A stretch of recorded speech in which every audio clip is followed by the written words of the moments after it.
is live. Okay. All right. So I'll say that again. We're here with Dr. Tim Mirabito. This is SRM 242 at James Madison University, and we discuss sociology and psychology of sport and recreation. Today we're talking about crisis, and particularly on the eve of 9/11, something that affected some of us, something that affected all of us in different ways. We're talking with Dr. Mirabito about how that affected the sports world. So I'll turn it over to you, and thanks for coming. Thanks for having me. It's always sort of bittersweet to talk about this topic. Obviously, it's one of the more tragic things that have happened in our history, but at the same time, it's one of those things that I think, especially as we get further and further removed from it, we learn more and more about ourselves. And so I appreciate you having me this afternoon. Dr. Pate had mentioned that you guys had talked at least a little bit about some psychological theories and some of the implications that those theories have on sport. And I want you to keep those in mind as we go through this. But I also want you to keep in mind that a lot of my findings and this research has sociological implications. So, and obviously those things are very intertwined in many regards, specifically as they relate to sports. So just a preface as we get going. And I also want to acknowledge that some of this stuff is a little bit sensitive. So if at any point, you want to get up and leave, that's totally fine too. But I think it's good to talk about 9/11, and I think we should just rip the Band-Aid off a little bit and go into the day, because I think there's no better way to do that than have the context of what occurred that day and sort of move through it with regards to the reaction and try to settle where sports played a role. So obviously it was a Tuesday afternoon in Lower Manhattan. It was 68 degrees. It was a beautiful day. It was the first day of school for many people. It was also a primary voting day. So what was typically about 40,000 people that were in the World Trade Center complex, and there's 7 buildings, there was probably half of that. So 17 to 20,000 is the number that was estimated to be at ground zero at that time. And as most of you probably are aware, the first plane flew into the North Tower. It was Flight 11 at 8:46 in the morning. Now that's pretty notable for several reasons. One, the day had started, and obviously things are going early and always in New York, but at 8:46 in the morning, television shows are going on, and many of those TV shows are based out of New York at the national level. So you've got the Today Show, and back then they didn't go until 10 or noon. They were signing off at 9. So this was sort of peak time to think about. And again, it happened in Lower Manhattan. So as cameras were rolling, we saw a big plume of smoke come out of the North Tower at 8:46. Why that becomes meaningful is because we didn't know what was happening, but we saw smoke, we saw fire engines. First responders were immediate within minutes. They were down there and they were responding to what we really didn't know what was happening. At 9:02, as the television programs kept with the story, Flight 175 flew into the South Tower. And that's notable for a couple reasons. First of all, we were rolling on it, so many people were watching it live. And second, it's really profound to think about that moment as we see the plume of smoke. A lot of us, I think, have seen the video where the plane turns and banks and it goes into the, around the 85th floor of the South Tower. And for a brief second, it disappears. And then on the other side of it, you see that fireball. You guys are familiar with that video, right? That's pretty powerful stuff, because at that moment, you sort of know that it's not an accident anymore. You know that something else that's much, much bigger is going on, and it's impacting us in ways that we really haven't experienced to the degree that we were experiencing them at that time.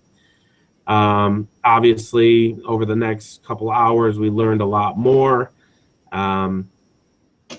At about 9:37, a 767 flew into the west facade of the Pentagon, and then just before 10 a.m., Flight 93 was downed in Shanksville, Pennsylvania.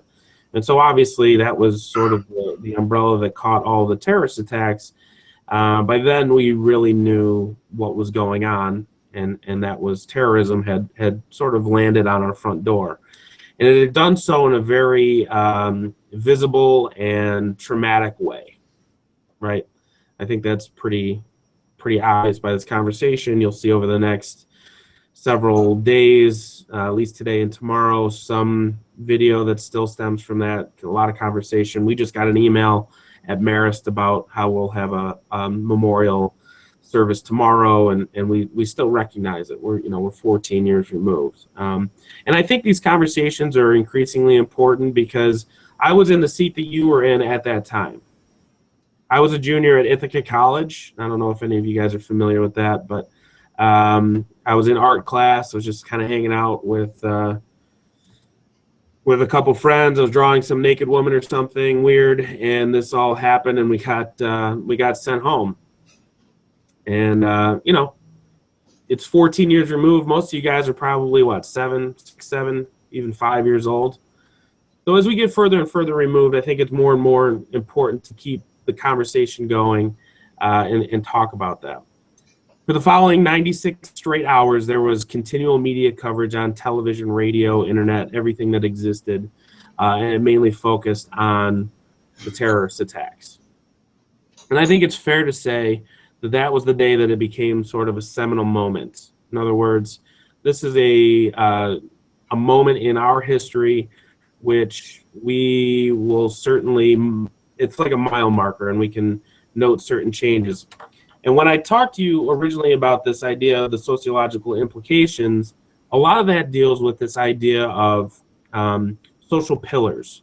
In other words, think about it as like a house, okay? And I think you guys will talk about this as you get into more sociology. But, we have certain pillars or foundational pieces that build our house as a community, right? We've got things like religion and government and education and media. Well, sport is part of that. And collectively, what we have is this foundation.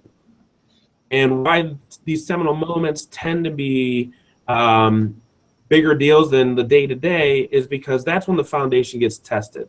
So think about a tragic event, regardless of what it was. Think about it as like an earthquake or something, and it tests the foundation. It's in those adverse moments that we really see how well our foundation is situated and how we interact as communally, essentially. Some of those other moments that I looked at and obviously have drawn certain comparisons: Pearl Harbor, Kennedy assassination, the Munich Olympics, the Gulf War, Bin Laden, Sandy, Katrina, Benghazi, the Boston bombing. Some of those moments I think we can relate to. Some have a lot to do with sport. Some have nothing to do with sport. Sometimes sport is an ancillary piece of that puzzle. But I think it's good to give context. Obviously, the one that's mostly compared with 9/11 is Pearl Harbor. Both were surprise attacks. They occurred early in the morning. Pearl Harbor was about 7:48 Hawaii time. Both incited wars. 9/11 incited 2. 2,403 people were killed at Pearl Harbor. Just under 3,000 were killed in 9/11. A date that will live in infamy. FDR's famous line, "A day that no one will ever forget." More George Bush's line.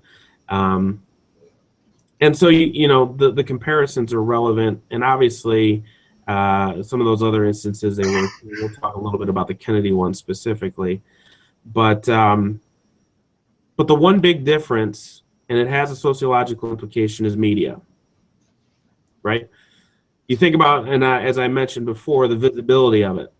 It happened in our biggest city. It happened at one of the busiest times.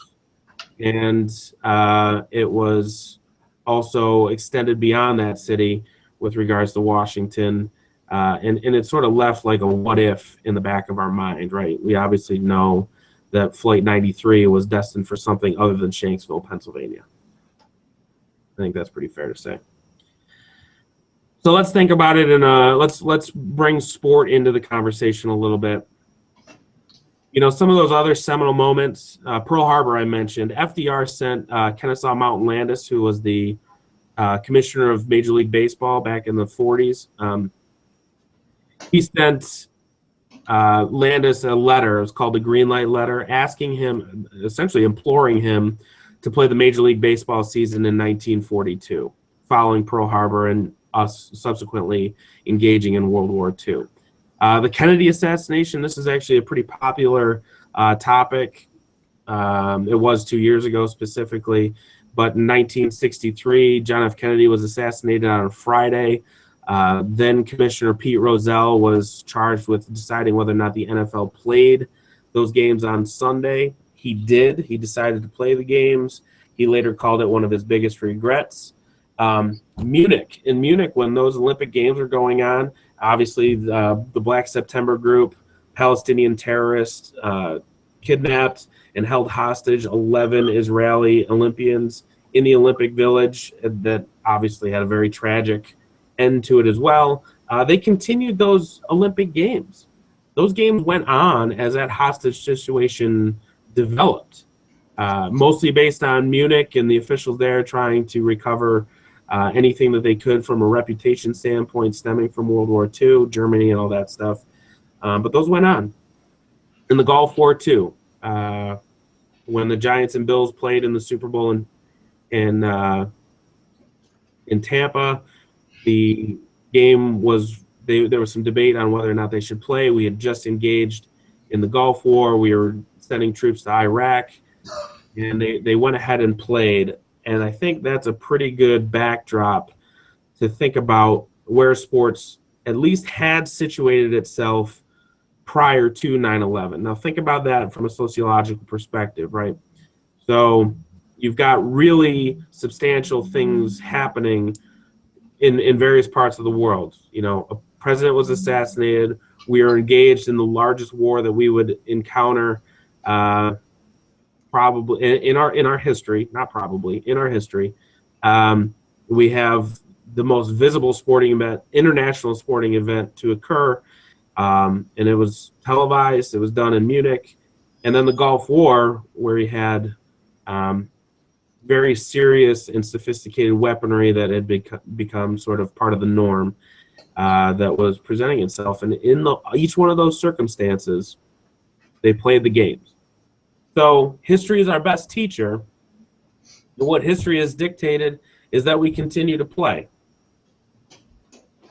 And that puts us back to the Tuesday, September 11th, 2001. So the terrorist attacks, obviously everything had occurred in early morning. The very first game, we were in Major League Baseball season. Both college football and the NFL had kicked off. The night prior to 9/11 was a Monday night. That was the first Monday night of the game. The Giants had just played the Denver Broncos in Denver.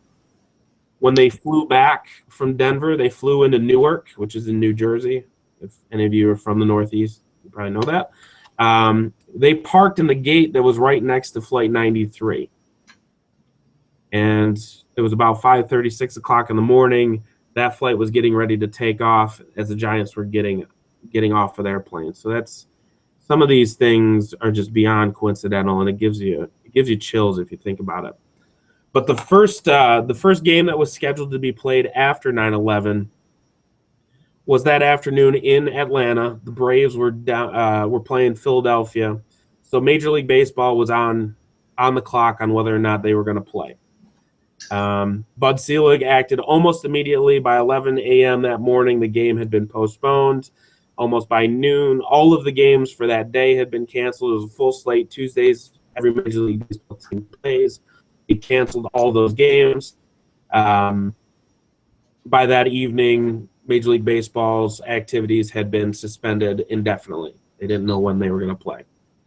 That was the first time since 1940 1944, excuse me, that a non-labor dispute had caused a postponement in play. So I just want that, just think about that. That's kind of interesting. After they missed their second game, it was the first time that 2 consecutive days had been missed since 1918, which was tail end of World War I. So it was a very abrupt and quick, sudden, I guess is a good word, reaction to the events. And Bud Selig had canceled those games, which, in my opinion, and could be stated, the right thing to do. Paul Tagliabue had the luxury of they didn't play Thursday games early in the season back then. Paul Tagliabue had the luxury of waiting a little bit, but he also canceled the games very shortly after 9/11, very shortly after Bud Selig had made his decision. He cited Pete Rozell's decision in 1963 as a backdrop. Again, Rozell said it was his biggest regret, and Tagliabue followed Selig's choice to cancel the games for that weekend. Cedric Dempsey was the president of the NCAA. He knew that it was a logistical nightmare to cancel all college football games and all college sporting events. Nonetheless, he implored most big schools to do so. He said it would be the decision of the school or the conference to make those decisions, but he said that he felt that if it was possible to cancel all NCAA football games, and the majority did. Incidentally, we didn't at Ithaca. I remember actually going to a football game that Saturday, and it was very surreal, but because it was the only sporting event going on. But most followed suit. The NBA and the NHL had just started training camp, so it was sort of easy for them to cancel. Okay, so here we are. It's 9/11. Sports have basically made a conscious effort to cancel their games. They didn't start up until September 17th. The Pirates and the Mets played in Pittsburgh. The Yankees were off for one additional day. The Braves actually were the first team, Tampa was the first team to play again. I can't remember who they played, but the 17th was the day that basically sports started back up, and it started with baseball, which does have sort of an underlying meaning in there if you think about the fabric of our country and the meaning behind baseball, especially back then, maybe not so much now.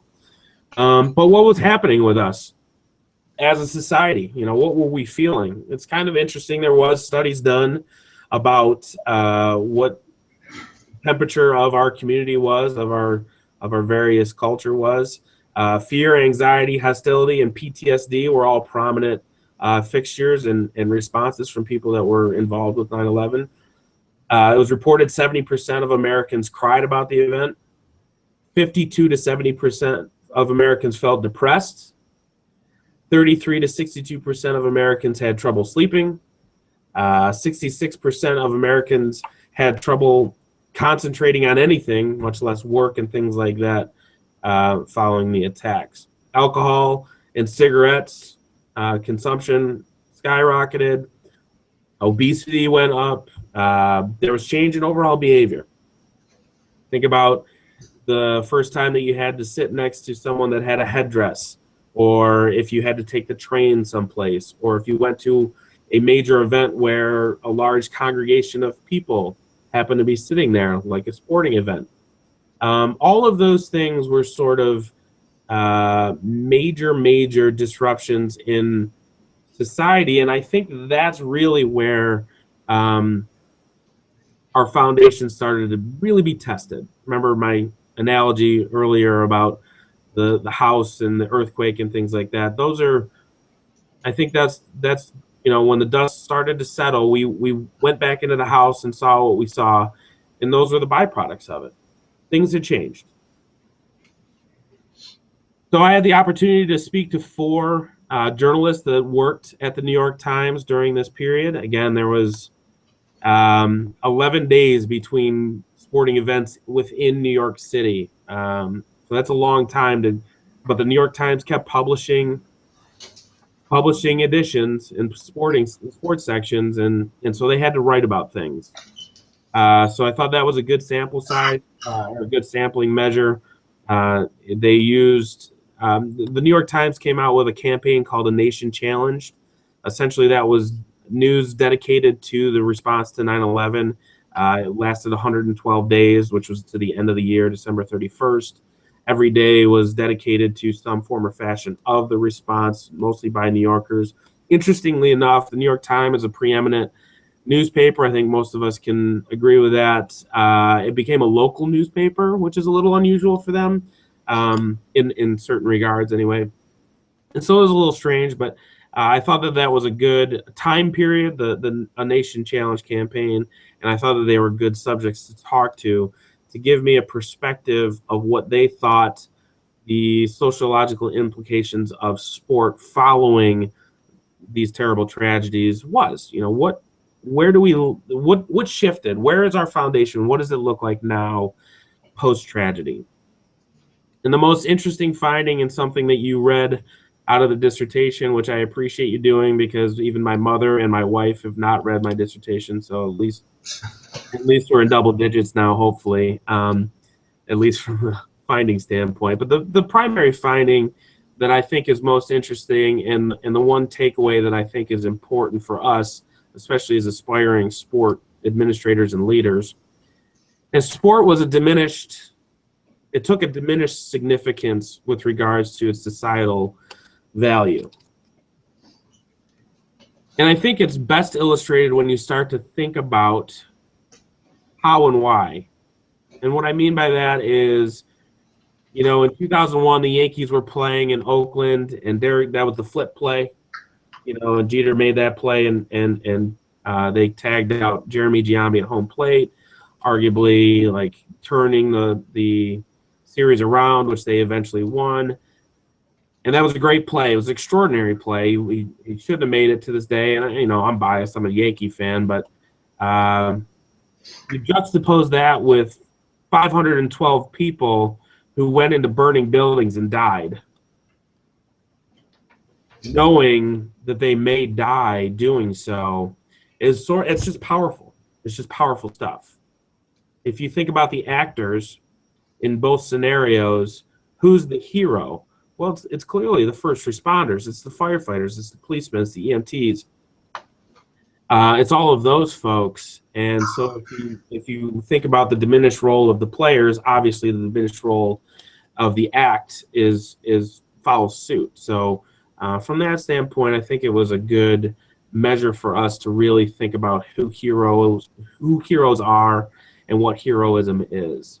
And I think we get a little bit carried away with sport heroism, and that was one of the after effects of 9/11. As we saw who real heroes were. They didn't play the games. It wasn't appropriate to do it. They called them off because, you know what, sport just didn't have a place, and that was a contributing factor in designating where sport situated itself sociologically as well. And this idea of normalcy started to emerge, right? So you think about like normalcy as what you do day to day. So most of you will leave this class, probably go home, take a nap, or go get something to eat, or I don't know, it's Thursday, so you might go drink a beer or whatever you guys do. And that's your normal everyday routine. And a lot of that stuff is innocuous. Well, that's actually where we started to put sport. Sport was put on the same level as like going to the grocery store or the bank or watching TV. It's sort of, it's a big deal. Think about it today. Most of us probably spent the morning making sure that your fantasy team was good. You're going to figure out where you're going to go watch the game tonight. Most of you are trying to figure out if the Redskins can actually beat the Dolphins, or whatever your team affiliation is. I think I see a Steelers jersey in there. Hopefully they beat the Patriots today, because I don't think anybody's a Patriots fan anymore. You're worried about that stuff, and that's at the forefront of your mind. And you guys are sports management, administration majors. Of course it's in the front of your mind. Sports is a big deal. But when you get in a moment like this, there was bigger deals. There was things that you did that could be compared to as just normal. And so it took a little bit of a step back, and I think that's a really important finding. This idea of sport as a distraction, I mentioned the FDR green light letter and thinking about how, baseball will allow people to at least remove themselves from a situation for 3 hours. Well, that's a good idea. And I think that helps us collectively, as a society, as a community.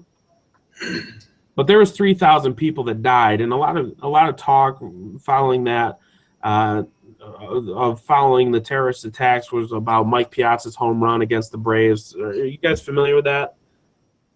The Piazza home run that put the Mets ahead of the Braves in that game in the 8th inning, and he was called. It was the first time that New Yorkers were allowed to cheer and smile, and part of that I totally buy. But a lot of the green light letter stuff and the rhetoric that stemmed from the Piazza home run was this gave New Yorkers a distraction. Well, I say that's bullshit. Okay, and this is why. First of all, every single Mets player out there was wearing FDNY, NYPD, something we will never forget type insignia on their hat. There was memoriams, there was ceremonies, there was tattered flags in the outfield. There were people having baseball church, all sorts of things that were going on. We weren't distracted. We were just celebrating. It was part of the conversation of sport, and it was a huge tie-in. And so it wasn't a distraction. It was sort of just it was a communal place to be.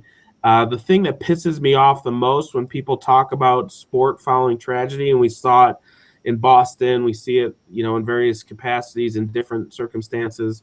Nobody's going to be healed by this. Okay, none of us are going to be healed by this. Collectively, we move on, and it's part of a process, but nobody goes to a baseball game after losing a loved one and say, I'm better. Nobody says that. That doesn't happen. So, that's a little bit of a misnomer, but it was certainly interesting to think about it in a diversionary context. What did end up happening was a lot of symbolism. Further integration of sport and patriotism, this idea that we're all collectively there. And this is why sport is really powerful. And I think this is why it's usually used as a venue and a medium to try to think about moving past something. There are few instances in our lives, there's very few venues that 50,000 people can get together for one cause and be okay in there. Sport happens to be one of them. We're all there to watch a football game. We're all there to watch a baseball game. We're all there to watch a hockey game, whatever the case may be.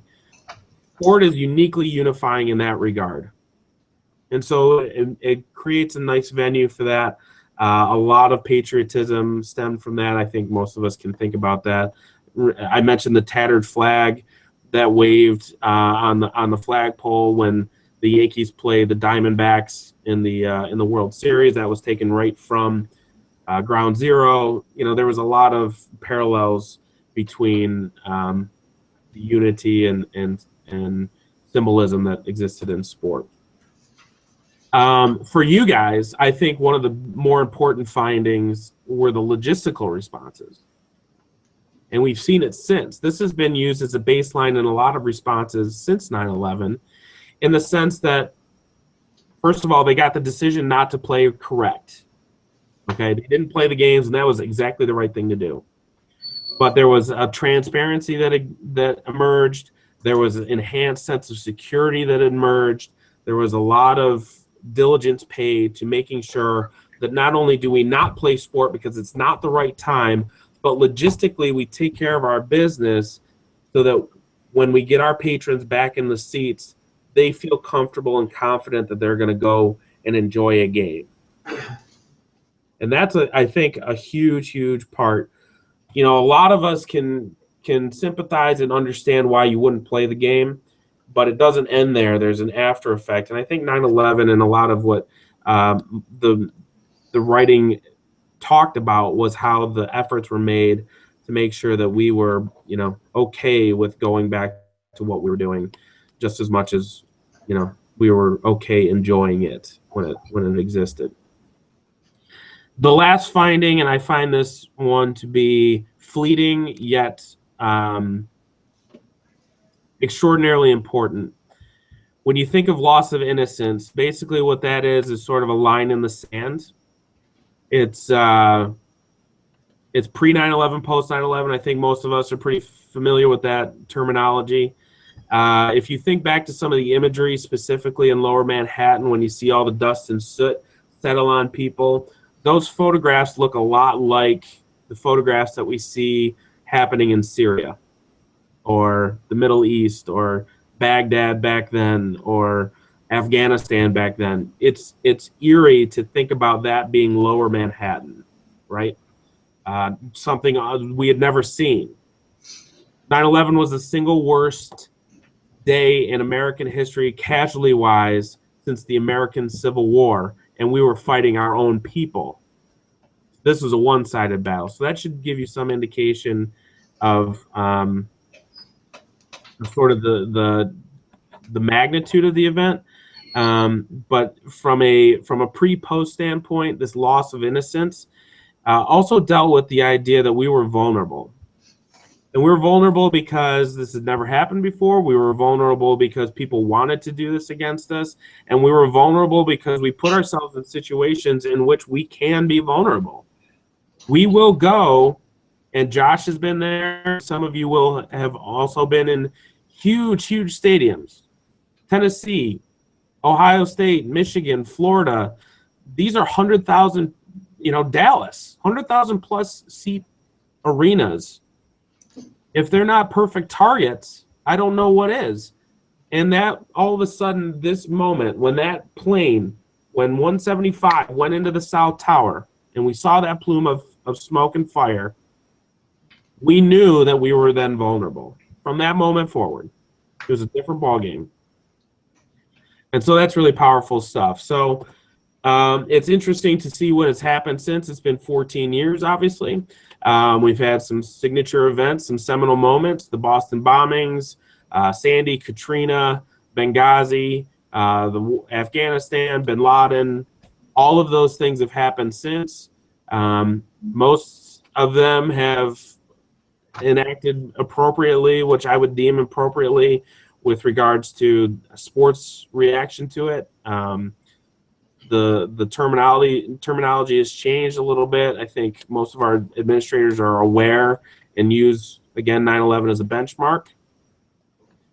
But here's what I'll say in conclusion of all of this in this conversation, hopefully the point that you take away.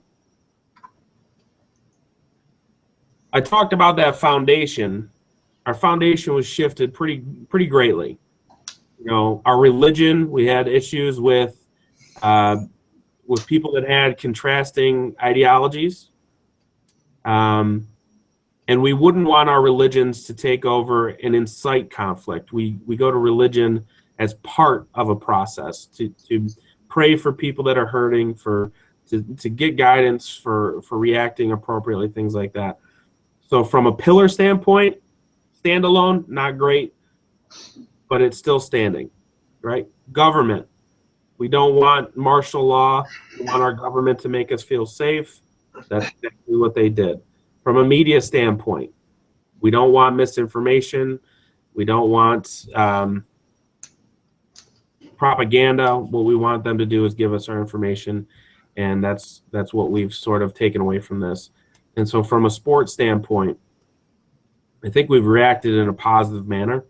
I think that we acknowledge that we're a $500 billion plus industry. A lot of people care. We are here. We are real. We are worth our time. We are a valuable commodity. But in a time of tragedy, especially of this magnitude, we are just a piece of the puzzle. Our foundation is still there. We still operate. We're better than ever. But in times when we need to just be there as a piece of the puzzle, we are there as a piece of the puzzle. I think our coverage, our response to 9/11 was remarkably well done as a community, sociologically, in all of those capacities. And I think we continue to learn and grow from this circumstance, which is a really positive thing. So I think that's sort of what I hope you guys take away from that. Hopefully that metaphor sort of makes some sense to you guys. And if you have any questions, I'm happy to answer them. Okay. Think for a moment about what kind of question your group may have. I've got a question during that time, Tim. I noticed in your findings of your dissertation, there was a moment that stuck out to me that the New York Times specifically chose to not focus on asking athletes or coaches, where were you and when did you find out? So from a pure journalism standpoint, that's sort of like the question that's in your pocket and you pull that out on any given time. Right. When the athlete's traded, when the athlete's drafted, when the athlete learns of a death of a teammate, when 9/11 shocks the world. Yep. So why do you think the New York Times chose to approach it from a more of a storytelling atmosphere as opposed to a let's document this historical event? Sure. I think the dedicated effort of a journalist in that circumstance was to, again, just like the diminished aspects of sport, at the end of the day, who cares?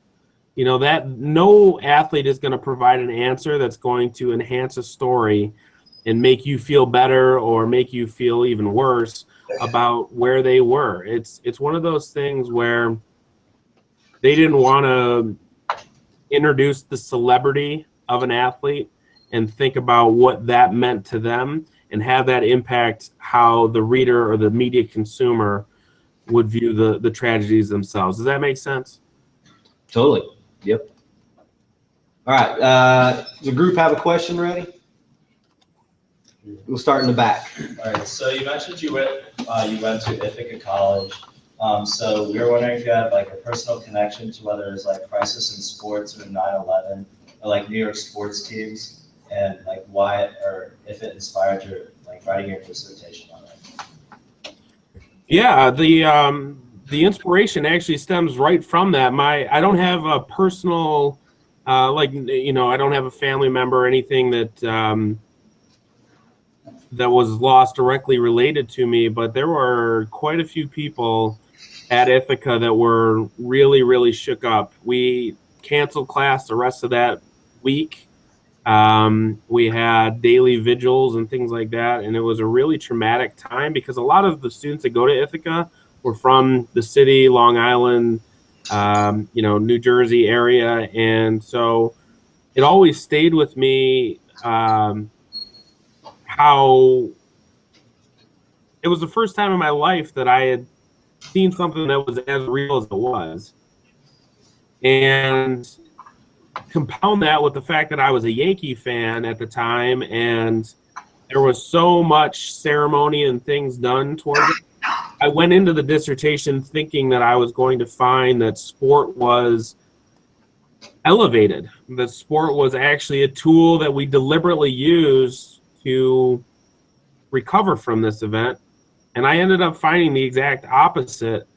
And from a personal standpoint, I'm glad, even though I'm invested in sport, but at the same time I was surprised. And so, yeah, I guess my interest is generated from going through that experience and thinking about, this is the moment. Not many of us will encounter a circumstance that was as dramatic and tragic as that was. And so that's generally where my interest stemmed from.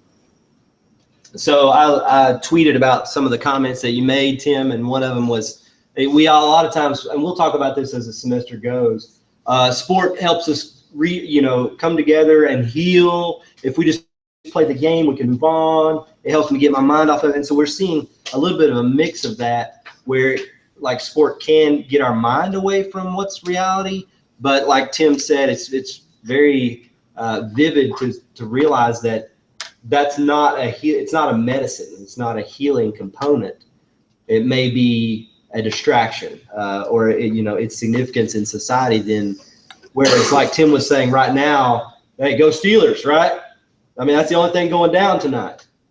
But this time, 14 years ago, nobody cared about the Pittsburgh Steelers. Like that was not even on the list. So to keep those things in perspective, despite the fact that we're all going to get jobs in this industry. Yeah. Okay, right here. In your dissertation, you spoke about FIFA and how they didn't postpone games as like a symbol of, they want to be a symbol of hope. Do you think that was a mistake on their part?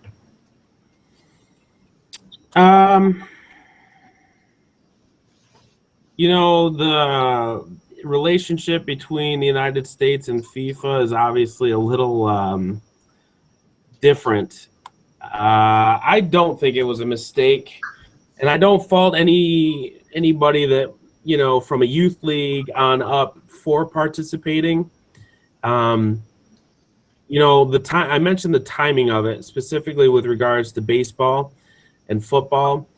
That was a weird transition period when Major League Baseball was still probably viewed as our pastime, and the NFL was escalating to that point, and they've since arguably exchanged places. But I think from a symbolic standpoint, it was vital for those four sports that are ingrained in our society to cancel. FIFA specifically, because it wasn't on our turf and it wasn't something that was in our purview even back in 2001 with regards to popularity. I can see why they played, and I don't think it was wrong of them to play. More times than not, the leagues and things that did play paid some acknowledgement to the tragedies, and so you sort of have to respect that. I don't have a strong feeling either way, but I can see both sides of the argument for sure. Someone else? We'll go one more. Go for it. What similarities or differences did you see between 9/11 and the Boston Marathon bombings in regards to like media reactions and sports taking a backseat? The similarities I saw were, the biggest difference is this. Let's start with differences. So the differences were social media, okay, and trying to curtail the flow of misinformation with regards to social media. I think about 9/11 if Twitter existed. That actually makes my head hurt a little bit to think about that, because we were inundated with misinformation from the onset, and we were talking about traditional media that are, at least presumably trying to be accurate and all that stuff. So I think the biggest difference between the two was the dissemination of information and some of the things that we were learning as it transpired. The biggest similarity, I think, was this very cautious and deliberate attempt to respond in the most appropriate way possible. Again, it was this juxtaposition of societal needs versus athletic sport needs. And, I don't think we saw too much in regards to overhyping some of the responses that we may have seen in other circumstances prior to, like in Munich. Some of those Olympians were heralded as heroes, and, some of those things like that were just sort of, they just don't sit well. I think at the Boston bombing, we did see David Ortiz and the Red Sox sort of step out there, but I thought that was relatively organic. Ortiz, when he dropped the F-bomb, you guys know what I'm talking about. Okay, so I thought that happened relatively organically. I didn't think that was a celebration of heroism or sport. I thought that was just, like I mentioned, a unifying scenario, which was the first time that Bostonians could respond. And so I thought that the biggest similarity was that it wasn't lent to hyperbole. I think that the was very organic, and I thought the coverage was thoughtful and done appropriately, and it was a societal issue, it was a news issue, it wasn't a sport issue, and I think it was handled pretty well. Okay, I'm going to ask you one more thing, Tim, and then we're going to let you go. You have time for one more? Got plenty of time, man. Okay, so my question is, you and I have shared some stories about just the sheer emotional conversations that came from you talking with these reporters who were on site and talking with people who directly were affected. And so that made them whether or not their family was affected or not, but it made them indirectly affected by reporting this news. Can you maybe share some insight on what it was like for you to have these conversations with reporters who were just sharing and reliving that in some way by sharing that information with you? Yeah, the thing is in a former life, I was also a reporter, and you just empathize with things as a New Yorker, as a reporter, as a person that experienced as a young adult. There was a lot of things that I was feeling that I thought were similar, or at least along the same line as a lot of the reporters. And I think, as they talked about going through the process and having to show up for work every day, one of the most interesting stories that emerged from that is, even in their self-awareness, them thinking about what their day-to-day was like during 9/11 and the days afterwards. They were in a newsroom where other reporters were working around the clock, coming from ground zero, covered in soot, cut up, tired, exhausted, emotionally, physically drained, and they were going to the Giants or Jets practice facility, or one of them was a stringer that had to go out to Shanksville to cover the Flight 93 crash. And so they actually moved from a participant in the sense that they were writing about things to also being an observer because they were a New Yorker. And so you just feel for them, thinking about how close they were. And the thing that jumps out at me was trying to think about writing, and objectivity is obviously a myth, right? Anything that you read, even though the greatest reporter and journalist out there is trying to write as objectively as possible, it's impossible. It's just not. You cannot write objectively, and that's something I'm going to teach my sports reporting class. We're going to talk about that today.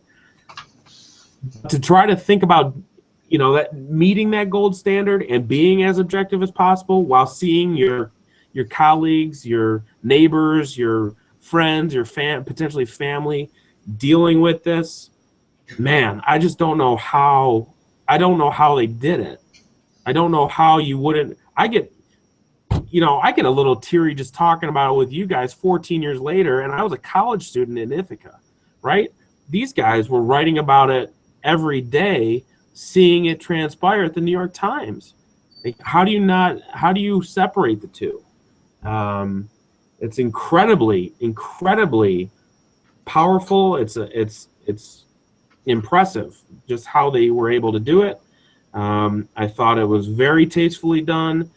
And so I guess, I don't know if this answers your question or not, Josh, but I hung up the phone with all four of them. Some of them were willing to share more than others, but I hung up the phone with all four of them, just impressed. I was really impressed with how they conduct themselves as professionals, how they conduct themselves as people, because they were able to live in this world where they forged ahead with their day-to-day while dealing with some shit. Just really, really adverse situations, and that's impressive. All right, hang with us here. I'm going to stop our broadcast, but let's give Dr. Mirabito a hand.